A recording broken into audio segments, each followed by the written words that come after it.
3 months after the Terra Accords were signed, the galaxy had settled into an uneasy peace. Trade routes that had been abandoned during the Kythera crisis resumed operation under the protection of human patrol ships. Federation worlds rebuilt their damaged infrastructure, while human engineering teams provided assistance using technology that seemed to work miracles, but the most significant changes were invisible to civilian populations. Ambassador Dae-ho Kim stood in his new office aboard Terra Station, a massive human facility that had appeared in the Federation's capital system within weeks of the Accords being signed. The station officially served as humanity's diplomatic headquarters, but its true purpose was coordination of galactic defense operations. Through his office windows, Dae-ho could see Federation representatives arriving for their daily briefings. Chancellor Vex's crystal ship docked alongside Numari cloud vessels and Zentari diplomatic craft. The sight that would have been impossible just months ago had become routine. "Ambassador," his aide reported, "Admiral Seo is ready for the morning briefing." The briefings had become a crucial part of the new galactic order. Every day, human intelligence networks provided Federation leaders with information about threats they couldn't detect themselves. Pirate fleets massing in distant systems, rogue artificial intelligences spreading through communication networks, ancient weapons platforms awakening after millions of years of dormancy. Admiral Boram Seo appeared via hologram from her command center beneath Luna's surface. Behind her, displays showed the positions of human ships throughout the galaxy, their movements coordinated through quantum networks that operated outside normal spacetime. "Honored representatives," Admiral Seo began, "long-range sensors have detected increased activity in the Magellanic clouds. Analysis suggests possible preparation for large-scale military operations." Chancellor Vex's crystal form pulsed with concern. "Military operations by whom? We have no records of advanced civilizations in those regions." "That's precisely why it's concerning," Dr. Hyun-woo Nam interjected from Earth. "The energy signatures don't match any known technology. We may be dealing with something entirely new." The briefing continued with reports that would have terrified Federation leaders just months earlier. Dimensional anomalies appearing throughout the outer rim, biomechanical constructs of unknown origin, probing galactic defenses, energy patterns that suggested the existence of civilizations operating on scales that dwarfed even the ancient Federation species. But the representatives listened with calm attention, secure in the knowledge that humanity was monitoring these threats and preparing appropriate responses. The psychological effect was exactly what human planners had intended, allowing peaceful species to remain peaceful while others stood guard against the darkness. Captain Yoon-ji, Park commanded one of those guard posts from her new flagship, the UES Vigilant. The massive vessel patrolled the galactic rim, its sensors probing the void between galaxies for signs of approaching danger. Her crew included specialists from dozens of Federation worlds, aliens who had volunteered to serve aboard human ships despite the risks involved. "Captain," her Vorthak navigation officer reported, "long-range sensors are detecting quantum fluctuations consistent with faster-than-light travel. Multiple contacts approaching from extragalactic space." Park nodded calmly. This was the moment humanity had been preparing for since the Kythera defeat. The victory over the refugee fleet had sent signals across cosmic distances, potentially attracting the attention of whatever had been chasing them. "Signal the fleet," she ordered. "Implement contact protocols." Throughout human space, ships received the signal and began moving toward predetermined positions. The contact protocols represented humanity's most ambitious defensive strategy, designed to handle threats that operated on intergalactic scales. Lieutenant Colonel Subin Yoon watched from her deep space monitoring station as reality itself seemed to twist in the void between galaxies. Massive shapes emerged from folded spacetime, their forms so alien that human sensors struggled to process the data they generated. "Command, this is Deep Watch 7, she transmitted. "Contact confirmed. Multiple entities, each approximately the size of a small moon. Technology level appears to be several orders of magnitude beyond anything in our databases. The entities moved through space without visible propulsion, their passage creating gravitational anomalies that bent light and distorted local spacetime. They communicated through methods that existed outside conventional physics, their signals propagating faster than light itself. But most disturbing was their obvious interest in the Milky Way galaxy. The entities moved with purpose, heading directly toward Federation space as if following a trail that led to their destination. Admiral Seo received the reports in her command center, surrounded by displays that showed the true scope of human defensive preparations. Operation Prometheus had been just the beginning. For 30 years, humanity had been preparing for threats that might never come, building weapons that violated physics and developing strategies that assumed enemies with godlike capabilities. Now those preparations would be tested. Signal all Federation worlds, she commanded. Implement sanctuary protocols. All civilian populations are to be moved to designated safe zones immediately. The sanctuary protocols activated systems that had been hidden throughout Federation space for decades. Entire star systems disappeared behind cloaking fields that rendered them invisible to external observation. Civilian populations were evacuated to underground facilities that could survive direct hits from stellar-scale weapons. Within hours, the galaxy appeared to be empty of intelligent life, its world silent and its space lanes abandoned. But beneath the illusion, billions of beings waited in safety, while humanity's true fleet emerged from the void. Captain Ji-Hoon Kwok commanded a battle group that included ships the Federation had never suspected existed, vessels that existed partially outside normal space-time, their weapons drawing power from the quantum vacuum itself.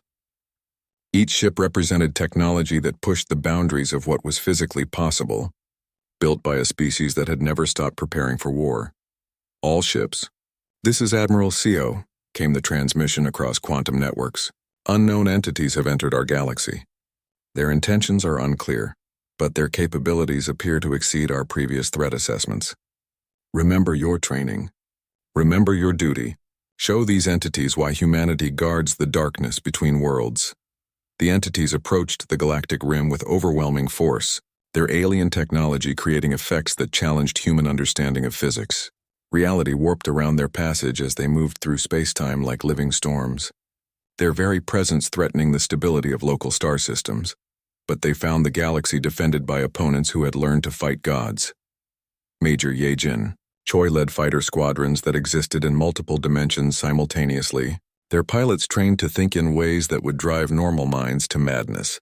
Human fighters didn't just move through three-dimensional space. They maneuvered through folded dimensions that allowed attacks from directions that shouldn't exist. The first engagement lasted seconds and reshaped human understanding of cosmic warfare. The entities possessed technology that could manipulate matter at the quantum level, weapons that existed as pure thought given physical form, and defensive systems that operated outside conventional spacetime. But humanity had advantages that even godlike beings hadn't anticipated. Earth's children had evolved as persistence hunters, capable of adapting their tactics faster than any enemy could counter them. They possessed quantum networks that allowed instantaneous coordination across galactic distances. Most importantly, they had spent 30 years studying every possible threat scenario and developing responses that most minds couldn't comprehend. The battle for galactic survival had begun, and humanity stood ready to prove that some species were born to stand guard against the infinite darkness of cosmic space. Whether the entities came as conquerors or refugees, as gods or demons, they would learn that the Milky Way was protected by guardians who had never forgotten how to fight. In the Federation's safe zones, alien populations waited in safety, while their human protectors faced enemies beyond imagination. They didn't know the details of the battle raging in the void above their heads, and they didn't need to know. That was humanity's burden to bear, as it had always been. Standing watch in the darkness, fighting battles that others couldn't fight, protecting species that preferred not to know the true cost of peace. The galaxy remained silent, but it was not defenseless.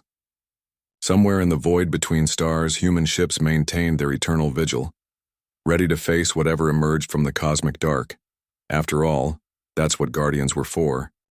The Federation Council gathered in emergency session for the third time in as many days, their representatives struggling to process reports that challenged everything they believed about galactic civilization.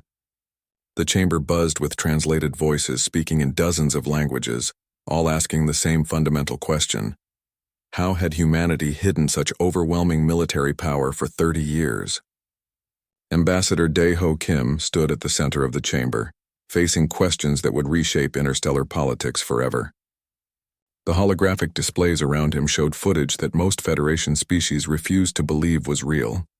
Human ships appearing from folded spacetime, weapons that manipulated fundamental forces, technology that operated outside conventional physics. Ambassador, Chancellor Vex's crystal form pulsed with agitated light.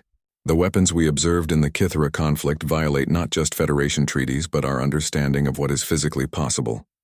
Chancellor, Deho replied calmly. Perhaps the issue isn't that our weapons violate physics, but that your understanding of physics is incomplete. The simple statement triggered an explosion of alien voices. Prime Minister Call of the Zentari rose from his seat, his scaled form trembling with barely controlled emotion. Are you suggesting that humanity has discovered scientific principles unknown to civilizations, millions of years old? I'm suggesting that different evolutionary paths lead to different solutions, Deho answered. Your species achieved spaceflight by transcending violence. Humans achieved spaceflight while retaining it. The results speak for themselves. Admiral Boram Seo transmitted from Earth Command, her image appearing on displays throughout the Federation. Behind her screen showed the true scope of human military infrastructure. Shipyards that dwarfed entire space stations, weapons platforms that could sterilize star systems, defense networks that extended throughout human space like vast mechanical webs. Honored representatives, Admiral Seo began. For 30 years, humanity has maintained the illusion of primitive status, because we believed peaceful species deserved the comfort of ignorance.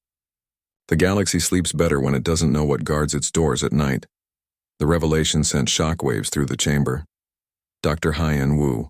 Nam's data confirmed what many had begun to suspect. Humanity's entire diplomatic presence had been an intelligence operation. Every cultural exchange, every trade negotiation, every scientific collaboration had served as cover for the most comprehensive reconnaissance program in galactic history. We know the defensive capabilities of every Federation world, Dr. Nam reported from Geneva. We've mapped your military installations, studied your tactical doctrines, and identified the weaknesses that potential enemies might exploit. This knowledge wasn't gathered for conquest, but for protection. Commander Nesh of the Federation Defense Force reviewed files that painted a disturbing picture of human preparation. Earth's merchants hadn't just been trading goods. They had been positioning supply caches throughout Federation space.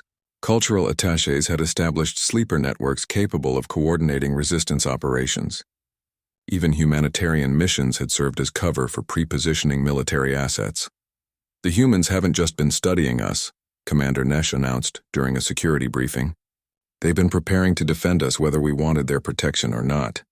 On the bridge of her flagship, Admiral Yunji Park reviewed intelligence reports that revealed the full scope of Earth's hidden activities. Human ships had been conducting covert patrols along Federation borders for decades. Stealth platforms monitored potential threats from beyond the galaxy's rim. Deep space listening. Posts tracked movements in the void between stars. The Kythera attack hadn't caught humanity off guard because humans had been watching for exactly such threats since first contact with alien civilization. Captain Taman reported from his tactical station. We're receiving priority transmissions from the outer monitoring stations. Long-range sensors are detecting movement beyond the galactic rim. Park nodded grimly. The Kythera had been refugees from their own past, fleeing something that had driven them from their original galaxy. Now that humanity had defeated the refugees, their attention might have attracted notice from whatever had been chasing them. Signal Earth Command, she ordered. Request activation of perimeter defense protocols. The perimeter protocols represented humanity's most ambitious military project. For 20 years, human ships had been establishing monitoring stations and defensive platforms beyond the galaxy's edge, creating an early warning system capable of detecting threats from intergalactic space. Lieutenant Colonel Subin Yoon commanded one of those distant outposts, her stealth frigate hanging invisible in the cosmic void between galaxies. Her sensors monitored quantum fluctuations that might indicate faster-than-light travel, while her crew maintained equipment that could detect approaching threats from millions of light-years away. Command, this is Outpost 7, she transmitted through quantum entanglement communicators. We're detecting massive energy signatures from the direction of the Andromeda Galaxy. Something big is moving through intergalactic space. The transmission reached Earth within seconds, adding another layer to humanity's understanding of galactic threats. The Kythera defeat had been a victory, but it might also have been a signal flare announcing humanity's presence to enemies that operated on cosmic scales. Back in the Federation Council chamber, the debates continued with growing intensity. Some species, like the proud Vorthaka, demanded immediate limitations on human military power. Their representatives argued that any civilization capable of such deception couldn't be trusted with the weapons they possessed. Others, having witnessed the brutal efficiency of human warfare against the Kythera, argued for immediate alliance. The Numari collective minds calculated probable outcomes and concluded that humanity's protection was essential for Federation survival. But the most radical proposal came from the Zentari delegation. Prime Minister Cole stood before the assembly, his scaled form reflecting the chamber's lights as he spoke words that would reshape galactic civilization. I propose that humanity be granted authority as the Federation's primary military protectorate, he announced. Their ships, their weapons, their strategic knowledge should be placed at the service of all peaceful species. The proposal triggered the most heated debate in Federation history. Representative after representative rose to argue for or against surrendering military autonomy to a species they had dismissed as primitives just days earlier. Ambassador Deho listened to the arguments with the patience of someone who had anticipated this moment for years. Human planners had wargamed every possible political scenario, developing contingency plans for reactions ranging from grateful alliance to outright hostility. Honored representatives, he finally said, his voice cutting through the chaos. Humanity has no desire to rule the galaxy. We have no interest in conquest or dominion. We want exactly what we've always wanted, to protect what we care about. And what do you care about? Asked Velnine of the Numari. Civilization, Daiho replied simply. The idea that intelligent species can coexist peacefully. The possibility that the universe contains more than just predators and prey. The hope that somewhere among the stars, there's a place where children can grow up without learning to kill. Chancellor Vex's crystal form pulsed with complex emotional patterns. You're asking us to trust a species that has lied to us for 30 years. We're asking you to trust a species that has protected you for 30 years without asking for thanks or recognition, Deho corrected. The Federation exists because humanity has been standing guard in the darkness, fighting threats you never knew existed. The final vote was closer than human planners had predicted. By a margin of just 3 votes, the Federation Council approved the Terra Accords, establishing humanity as the galaxy's primary military force, while maintaining the diplomatic fiction of equal partnership. The agreement allowed human ships to operate freely throughout Federation space. It granted Earth access to alien scientific databases and industrial resources. Most importantly, it officially recognized what had been true for decades. Humanity was responsible for galactic defense. But the Accords also established limitations and oversight mechanisms designed to prevent human military power from being used for conquest. Federation observers would monitor human military operations. Regular reports would be submitted to the Council. Any use of force beyond defensive necessities would require prior authorization. Admiral Seo accepted the restrictions with grace, knowing that they changed nothing about humanity's actual capabilities. Earth's children would continue their watch in the void between stars, protecting species that preferred not to know the details of that protection. Honored representatives, she addressed the Council for the final time. The galaxy faces an uncertain future. Threats exist beyond our current understanding, but humanity promises that whatever comes from the darkness between worlds will find us ready. The transmission ended, leaving the Federation to contemplate their new reality.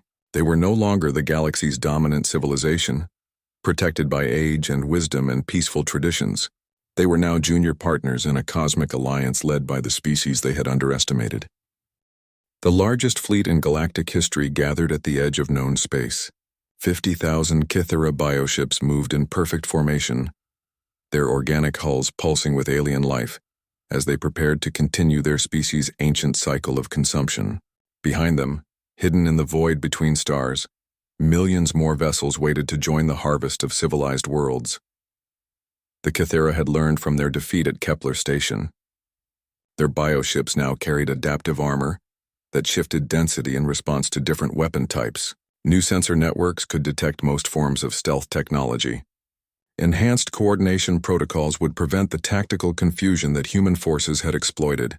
They believed themselves ready for anything humanity might deploy. They were wrong.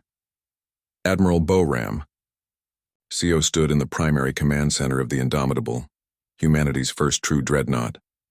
The massive ship existed partially in folded spacetime, its weapon systems drawing power from the quantum vacuum itself. Around her, displays showed the positions of human forces scattered across 12 star systems, each group positioned according to battle plans that existed only in human military doctrine. Admiral, Captain Park reported from her battle group position. Kythera advance elements have entered the Proxima system. Federation civilian evacuation is proceeding, but they need more time. They'll have it, Admiral CO replied. Begin Phase 1 of the Prometheus Gambit. The Prometheus Gambit represented the most complex military operation in interstellar warfare. Named after the Titan who stole fire from the gods, it required precise coordination between forces spread across light years of space, executing maneuvers that would unfold over days while appearing to happen simultaneously. Captain Yoonji Park led the diversionary assault against Kythera outer defenses. Her battle group emerged from folded space directly in front of the alien advance, weapons already firing before the bioships could react. The attack appeared to be a desperate attempt to slow the Kythera advance through direct confrontation. The aliens took the bait perfectly. Human ships revealed weapons that seemed impossible even to Federation observers watching through long-range sensors. Temporal displacement bombs aged enemy hulls centuries in seconds, turning bioarmor into brittle shells that cracked under their own weight. Quantum cascade missiles phased through shields and armor to detonate inside target vessels, their explosions existing simultaneously in normal space and folded dimensions. But the most disturbing weapons were those that turned the Kythera's biological nature against them. Viral programs transmitted through quantum entanglement infected bioship nervous systems, causing massive vessels to attack their own formation. Genetic disruptors triggered cellular breakdown in organic hulls, literally dissolving enemy ships from the inside out. The Federation had always known that humans were unusually creative. They had never suspected that creativity extended to developing weapons specifically designed to exploit biological targets. Colonel Jae Sung hand-commanded the deep strike operations that represented the Gambit's true objective. While Park's battle group drew Kythera attention, Han's Special Forces teams infiltrated alien space using technology that shouldn't exist. Human ships could now phase partially out of normal spacetime, becoming effectively invisible to any detection method, while maintaining the ability to observe and act in real space. The infiltration revealed the full scope of Kythera preparation. The 50,000 ships attacking Federation space were merely the visible portion of a force that numbered in the millions. Biofoundries throughout their empire worked continuously to create new vessels, while entire star systems had been converted into breeding grounds for the organic components that made their ships possible. But the infiltration also revealed something else, a weakness that could be exploited by species with the right knowledge and technology. Dr. Hyun Woo Nam had studied every available piece of data on Kythera biology and behavior. His analysis revealed that their perfect coordination came from quantum-entangled biological structures grown into every bioship during construction. These organic networks allowed instantaneous communication across galactic distances, but they also represented a single point of failure. The entire species operates as one vast nervous system, Nam reported to Earth Command. Disrupt the quantum entanglement, and their coordination collapses completely. The problem was delivering that disruption to the heart of Kythera space, while their entire military force was positioned to defend against exactly such an attack. Any conventional assault would be detected and countered long before it could reach its target. Fortunately, humans didn't think conventionally. Major Yejin Choi led the fighter wing assigned to deliver humanity's ultimate weapon to the center of the Kythera Empire. Her pilots flew ships that existed at the very edge of physical possibility, their hulls phasing in and out of normal space, while their engines drew power from the quantum vacuum itself. They moved through bioship formations like ghosts, invisible to alien sensors and immune to conventional weapons. When Kythera forces did detect their presence, the fighters simply shifted into folded spacetime, becoming untouchable while maintaining their ability to deliver their payload. The payload itself was the culmination of 30 years of human research into quantum mechanics and biological systems. Devices no larger than human fists that could generate precisely calibrated electromagnetic pulses designed to sever quantum entanglement. In organic neural networks, the plan required delivering these devices to 17 specific locations throughout Kythera space, each positioned to create cascading disruption effects that would spread through their entire communication network. The timing had to be perfect, with all devices activating simultaneously to prevent the aliens from adapting their defenses. Yejin's fighters raced through impossible maneuvers, diving between capital ships while their escorts engaged overwhelming numbers of biofighters. Human pilot training, evolved from generations of atmospheric combat, proved superior to Kythera biological reflexes in the chaos of three-dimensional space warfare. Package delivery in 30 seconds, Yejin transmitted to her squadron. Around her, reality twisted as her fighter phased through the hull of a massive biofoundry, its quantum field allowing passage through solid matter without interaction. The device deployed perfectly, attaching itself to the foundry's central nervous system before beginning its work. Across Kythera space, 16 other fighters completed identical missions, their pilots demonstrating the skill and courage that had carried humanity from caves to stars. The effect was immediate and devastating. Across 12 star systems, millions of Kythera ships suddenly stopped moving in perfect coordination. Biovessels that had operated as cells in a vast organism found themselves isolated, their connection to the greater hive mind severed by precisely targeted electromagnetic pulses. For the first time in their evolutionary history, the Kythera experienced chaos. Individual ship commanders, evolved to function as part of a larger mind, struggled to make independent decisions. Formation flying collapsed as vessels reverted to basic biological programming. Millions of years of coordinated evolution unraveled in minutes. Human forces exploited the confusion with ruthless efficiency.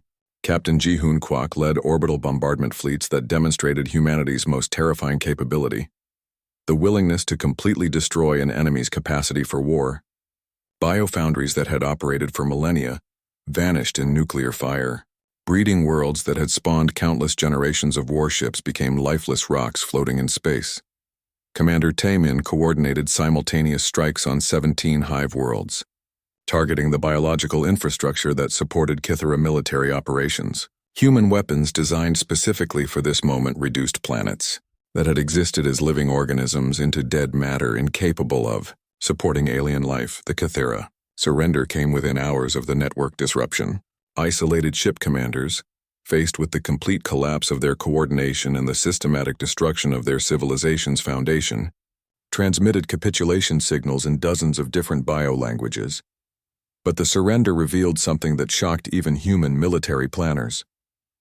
The Kythera weren't just raiders or conquerors. They were refugees from their own past, fleeing something that had driven them from their original galaxy millions of years ago. The bioships that had terrorized the Federation were actually arc vessels carrying the last survivors of a species that had once controlled multiple galaxies.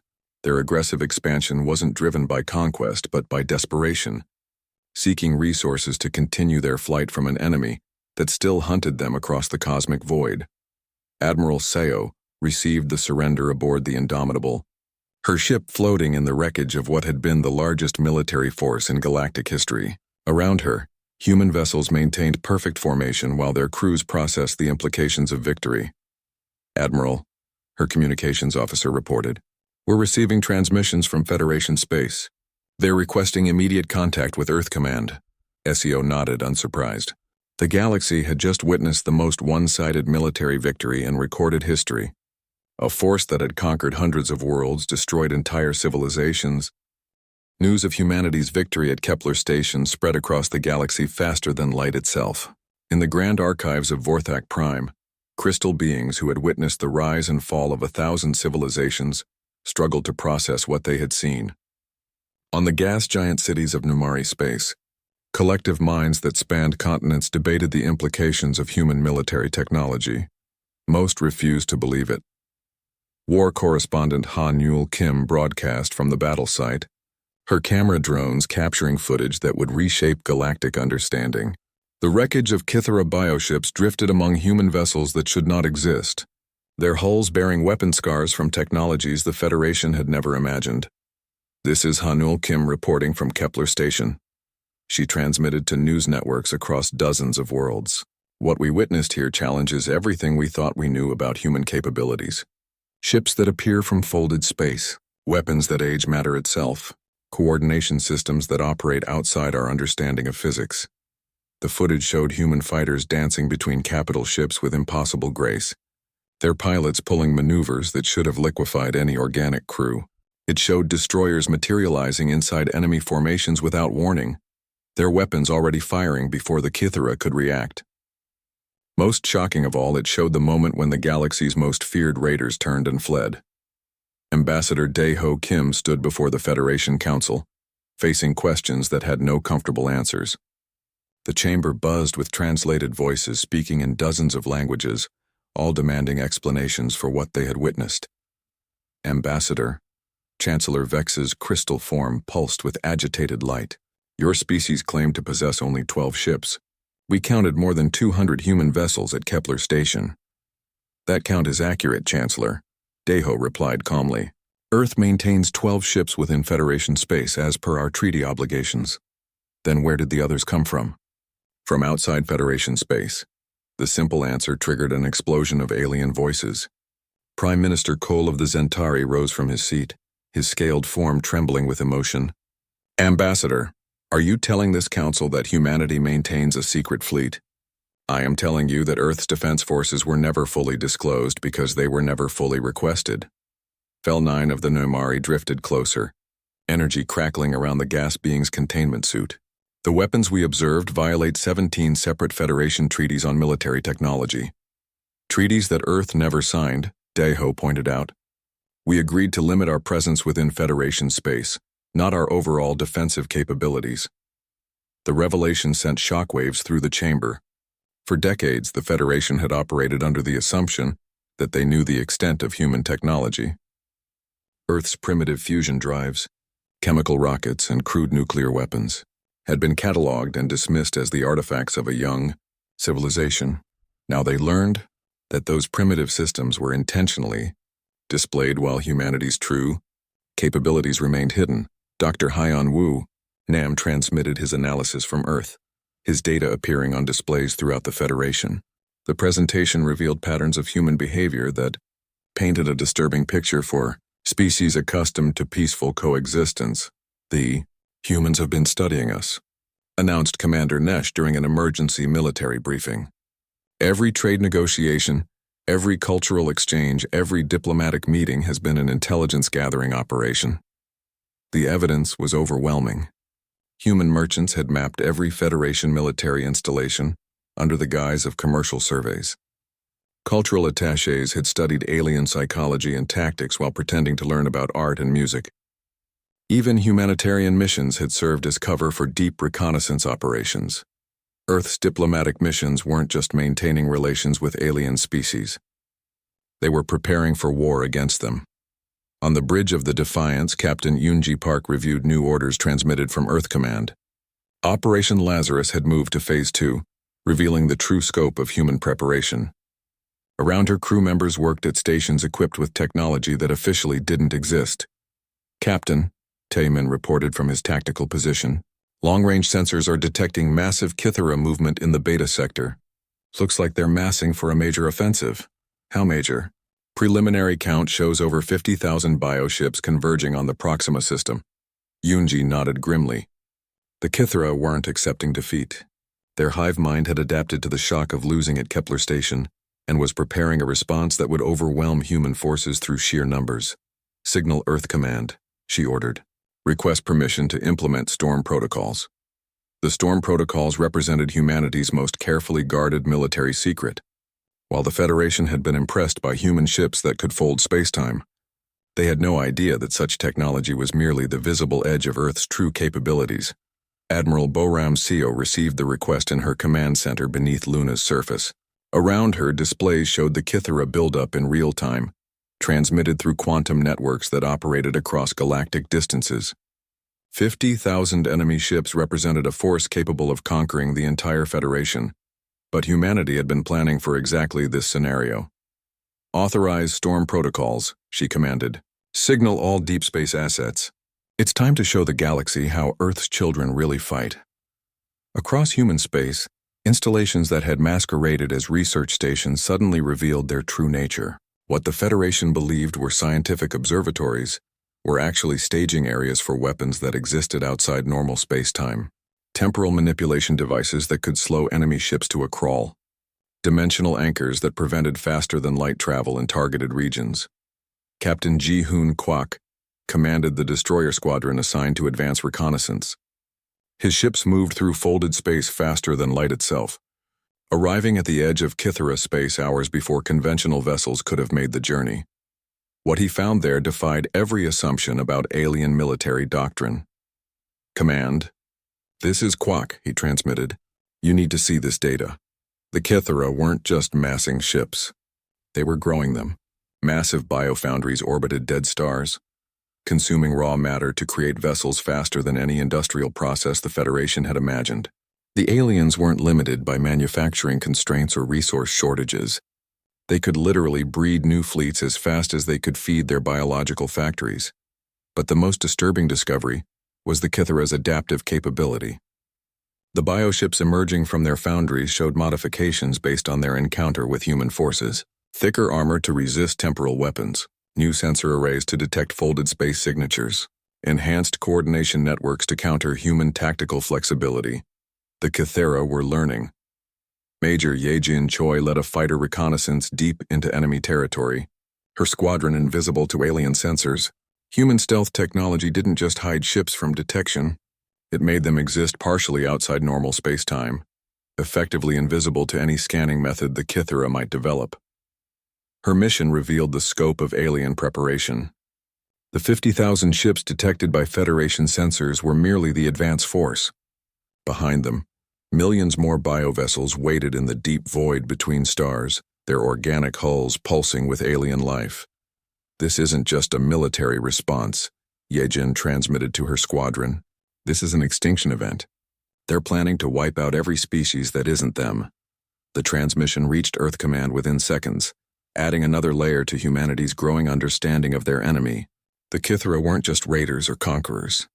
They were a biological plague that consumed entire civilizations, converting conquered worlds into breeding grounds for more bioships. They had done this before. The dead zones scattered throughout the galaxy, regions where no life existed and no signals transmitted, weren't natural phenomena. They were the remains of civilizations that had faced the Kythera and lost. Dr. Nam's analysis painted a grim picture of galactic history. "The Kythera appear in cycles," he reported to Earth Command. "They emerge from the void, consume everything in their path, then retreat to the dark spaces between galaxies to breed and grow. The Federation exists only because the last cycle ended before it reached core worlds. Now the cycle was beginning again, and humanity stood directly in their path. But Earth's children had advantages that previous victims lacked.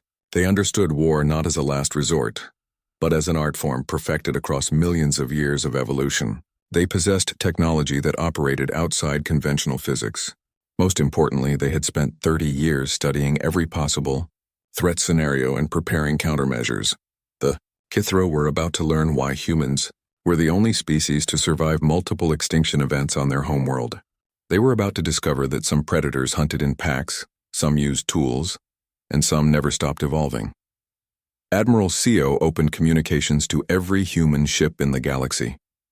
Her message was brief and carried the authority of a species that had clawed its way from caves to stars, without ever forgetting how to fight. "All vessels, this is Earth Command. Humanity's true strength is about to be tested." Admiral Boram Seo stood in the command center buried 3 kilometers beneath Luna's surface, watching displays that showed the true scope of humanity's hidden strength. For 30 years, Earth had presented itself as a peaceful, primitive species to the Galactic Federation. Every treaty, every trade agreement, every cultural exchange had been carefully designed to maintain that illusion. Now the mask was coming off. "Operation Lazarus is active across all systems," reported Colonel Jae Sung Han from his station. Sol defense grid is coming online. Mars facilities are opening. Jupiter stations are beginning launch sequences. Across the solar system, structures that had masqueraded as civilian installations revealed their true purpose. The asteroid belt mining platforms suddenly unfolded like mechanical flowers, exposing weapon systems that could crack moons. What the Federation believed were simple communication relays on Luna's surface extended into railgun batteries capable of accelerating projectiles to 15% of light speed. On Mars, underground hangars that stretched for hundreds of kilometers opened their concealed doors. Thousands of single-pilot fighters emerged into the red planet's thin atmosphere, their pilots trained since childhood for this moment. Each fighter carried weapons that violated several Federation treaties on military technology, if anyone had known they existed. Lieutenant Commander Su Bin Yoon watched from the bridge of her stealth frigate as the transformation continued around her. The silent thunder hung invisible in space, its hull wrapped in active camouflage that bent light and gravity around the ship. Federation sensors would detect nothing but empty void, even if they looked directly at her position. "Ma'am," her sensor operator reported, "Jupiter Command is launching the reserve fleet."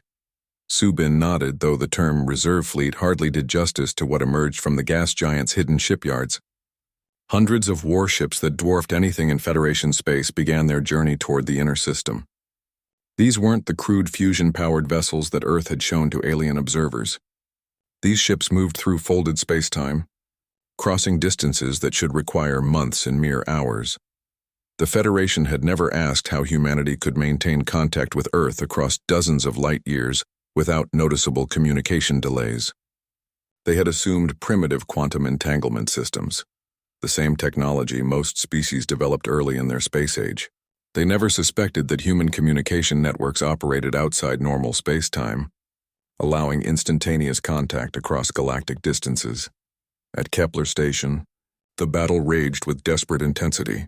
Captain Yoonji Park watched Federation ships die around her as the Kythera swarm pressed their advantage.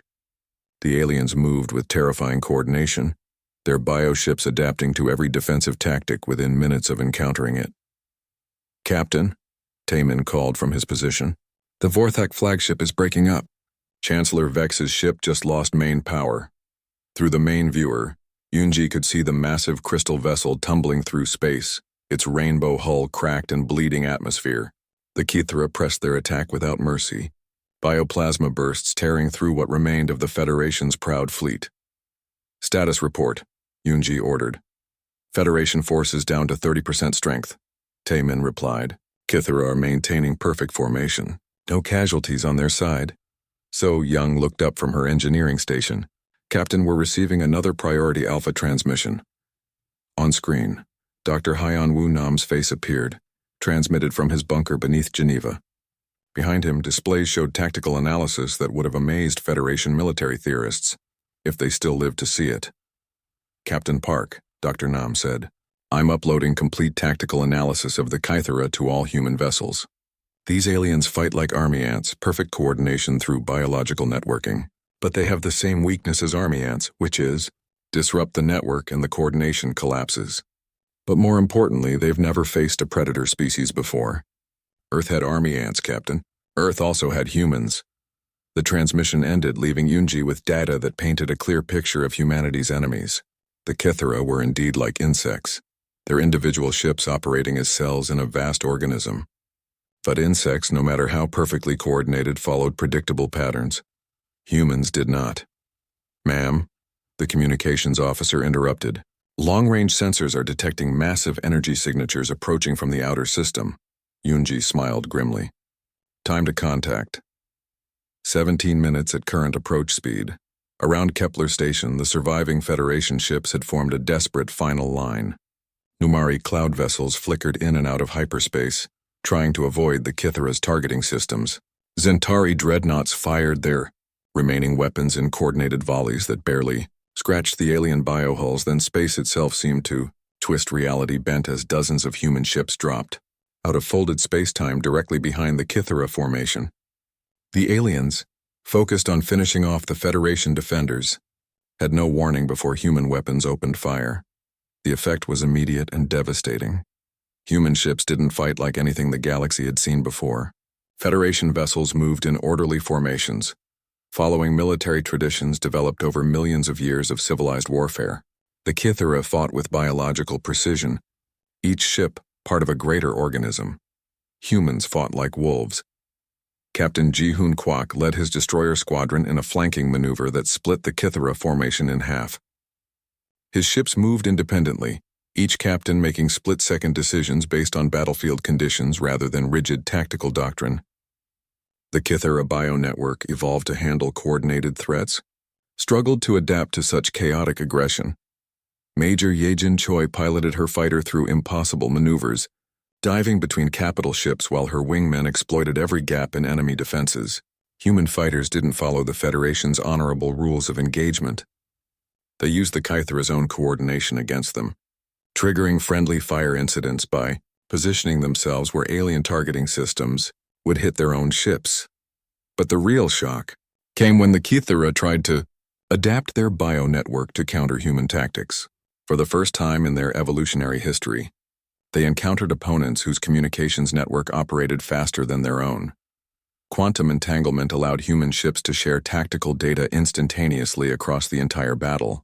While Kythera biosignals traveled at light speed, human coordination happened outside normal spacetime. Every human ship knew what every other human ship was doing, at the exact moment it happened.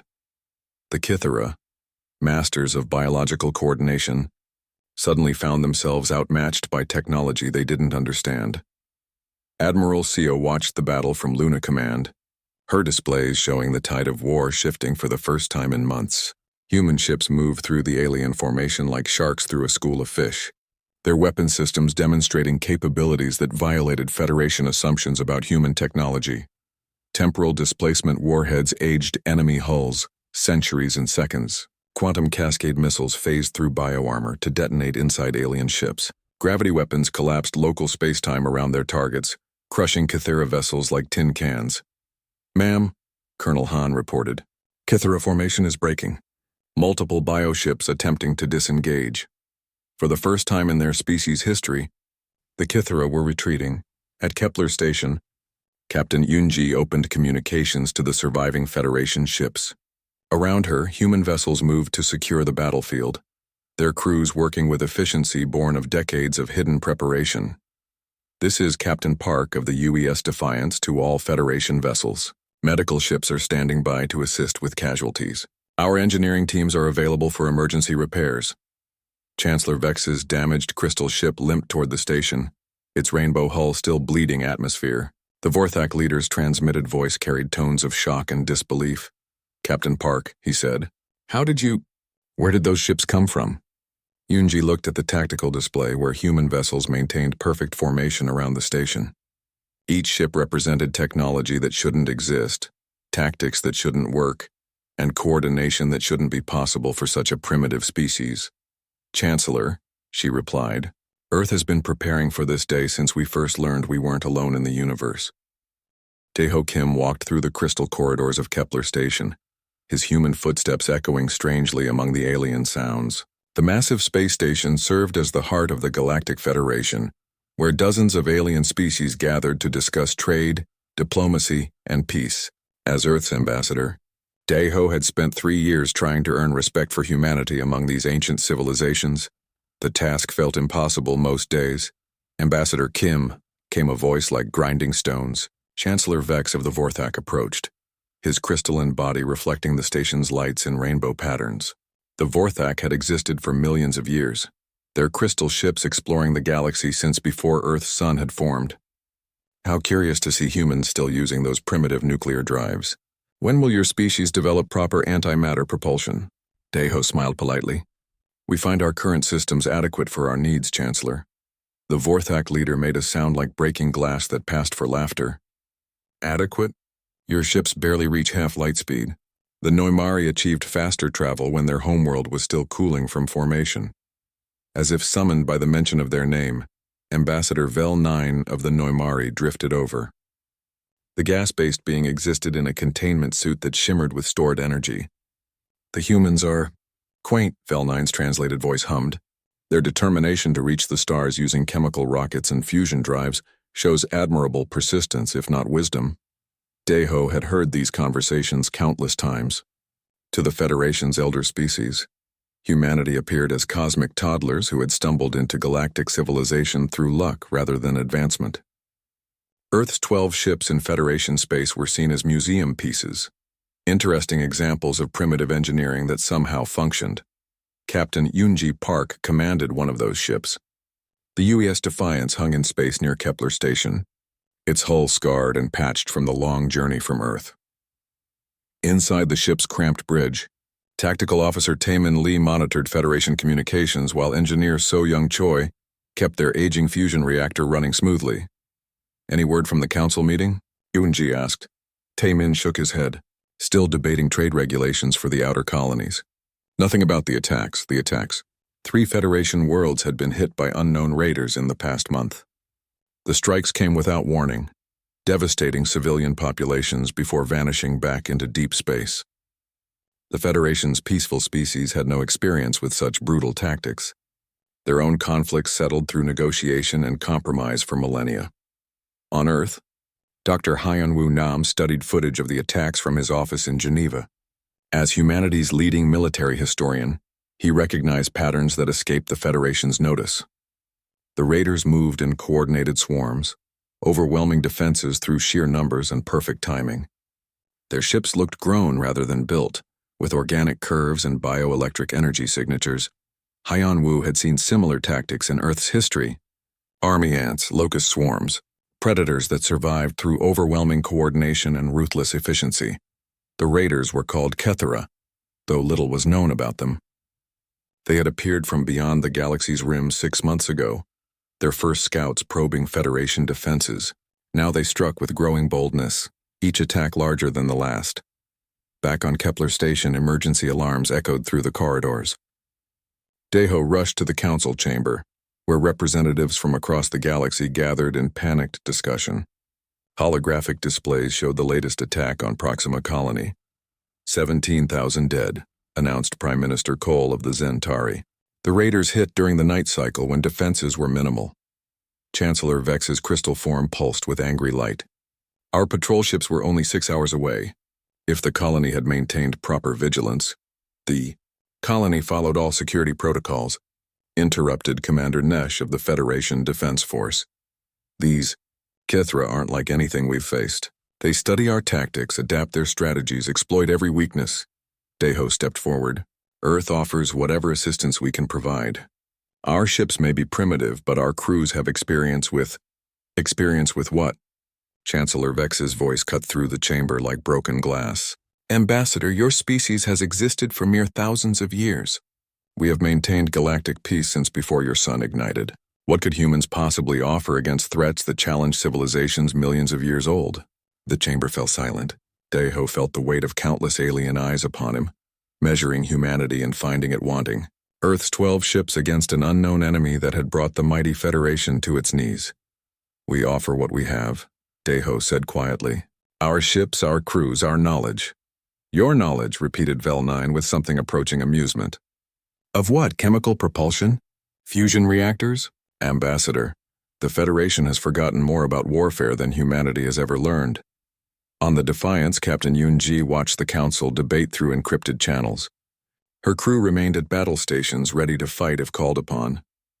They all knew the truth that Deho couldn't speak aloud in the Council chamber. Humanity hadn't forgotten about warfare. They had never stopped preparing for it. Captain, Taemin called from his station. Long-range sensors are picking up movement in the outer system. Multiple contacts heading for the station. Yoonji moved to the tactical display. Dozens of biosignatures approached Kepler Station in perfect formation. The Kethera had found the Federation's capital. Alert the station, she ordered. Scramble all defense ships. Within minutes, the Federation's finest vessels moved to intercept. Forthak crystal ships that could withstand direct hits from stellar flares. Numari cloud ships that existed partially in hyperspace. Zentari dreadnoughts armed with weapons that could crack moons. The Kethera swarm hit them like a living tide. Yoonji watched in horror as the Federation's mighty fleet crumbled under the assault. The Kethera ships moved with impossible coordination, each vessel part of a vast living mind that predicted every defensive maneuver. Bioplasma bursts tore through crystal hulls while organic missiles phased through energy shields. Captain, So Young called from engineering. We're receiving a transmission from Earth.